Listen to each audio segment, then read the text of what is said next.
नाजरीन, अमेरिका और ईरान का तारीख के हवाले से आपके सामने मैं एक दिलचस्प मुवाजना रखता हूँ कि कौन कितना ताकतवर है और कौन कितना माजी में ताकतवर था। क्योंकि अमेरिकी सदर ट्रंप ने मायूसी का इजहार किया है कि इतनी प्रेशर, दबाव और धमकियों के बावजूद भी ईरान डटा हुआ है। तो उसकी वजूहात क्या हैं? मैं तारीख पे नज़र दौड़ाता हूँ। पहले ईरान की तरफ आता हूँ। नाजरीन, ईरान सिकंदर आज़म यानी सिकंदर यूनानी से पहले कबल मसीह में भी सुपर पावर था।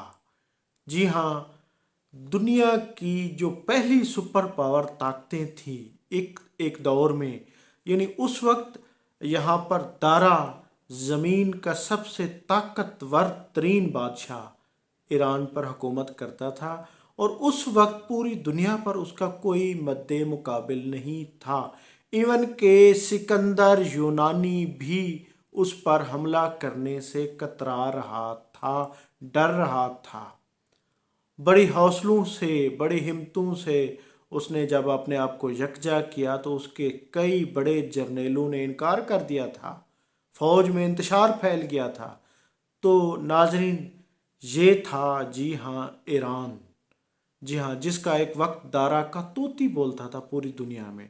और उसके बाद, बल्कि उससे पहले रोमन अम्पायर थी, फिर दारा था। रोमन अम्पायर को अगर किसी ने आके यानी कि शिकस्त दी या किसी ने आके उसके मद्दे मुकाबिल ठहरा तो यही पारसी थे। पारसियों ने आके ही उसके सामने आके खड़े हुए थे और बड़ा अरसा तक रोमन अम्पायर और ईरानी ज़रतुशत ये लोग थे। जी हाँ, ये दुनिया की कदीम तरीन तारीख इनसे, बल्कि पहली सदी, दूसरी सदी, तीसरी सदी आप तारीख उठा लें तो ये इन्हीं की सदियां हैं। या रोमन अम्पायर थे या उनके सामने पारसी खड़े थे। इनकी बड़ी बड़ी जंगें हुई हैं माजी में। तो नाजरीन, फिर उसके बाद मौजूदा सदी में आ जाएं। चलो, माजी में तो ईरान ताकतवर था, सुपर पावर भी रहा, ठीक है ना, कई बड़ी हुकूमतें रही। बल्कि हजूर करीम सल्लल्लाहु अलैहि वसल्लम भी जब इस दुनिया में जब इस्लाम फैला तो उस वक्त भी रूम और ईरान की दो सल्तनत यानी कैसर और किसरा, तो उस वक्त भी यानी इनका तोती बोलता था। तो नाजरीन, ईरान का तवील पस मंज़र है। फिर उसके बाद मौजूदा सदी में आ जाए तो ईरान ने 10 साल तो इराक ईरान वार चलती रही है।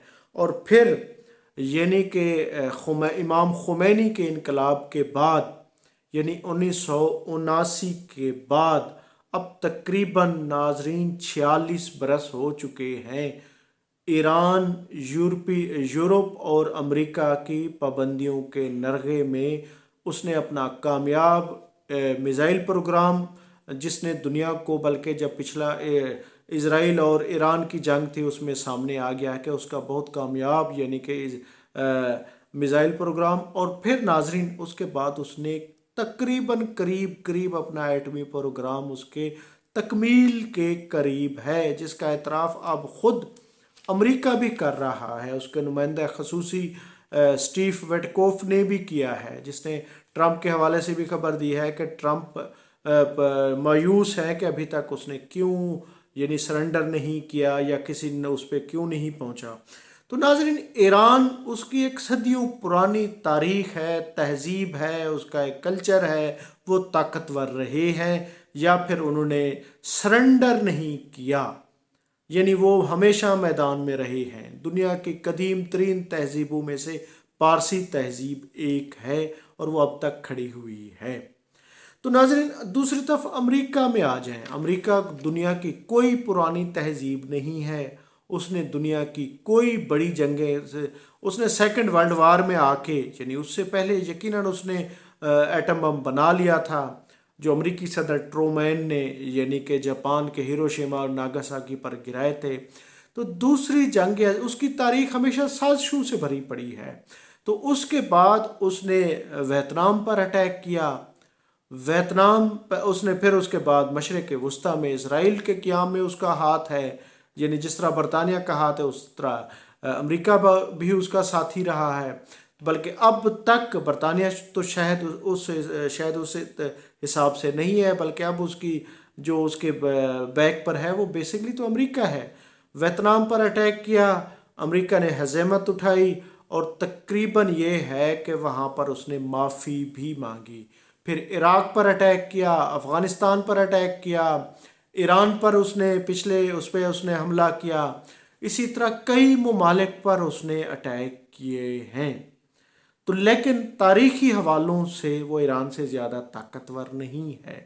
تو ٹرمپ مایوس، یقیناً ٹھیک مایوس ہے، کیونکہ ایران کا اگر اس سے موازنہ کیا جائے تو وہ صدیوں پرانی تہذیب ہے، ایک وقت کا، ماضی کا، ایک دفعہ کا نہیں، کئی دفعہ کا، کیسر و کسریٰ کا دور، دارا کا دور، سکندر یونانی، یعنی وہ سب کا مد مقابل یا پارسی تھے یا ایرانی تھے، یعنی ایران ہی تھا۔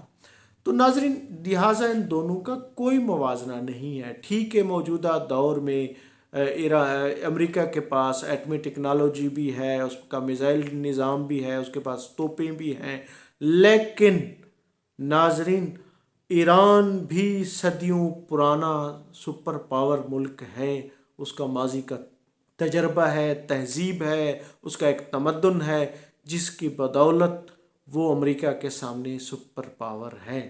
جو ایرانیوں کو جو چیز جھکنے نہیں دے رہی وہ بیسکلی اس کی تاریخ ہے، اور پھر اس کے ساتھ ناظرین چین، روس اور اس خطے کے تمام ممالک ہیں، مشرق وسطیٰ کے ممالک ایران کے ساتھ ہیں۔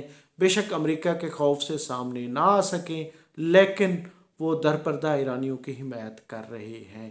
تو اس وجہ سے ابھی تک اس نے کوئی سرنڈر نہیں کیا، اس نے سر نہیں جھکایا۔ ہاں، مذاکرات ضرور ہو رہے ہیں، بلکہ جنگ بھی متوقع ہے۔ ناظرین، میں ہوں عبدالرؤف روفی اور آپ دیکھ رہے تھے تاریخ نامہ۔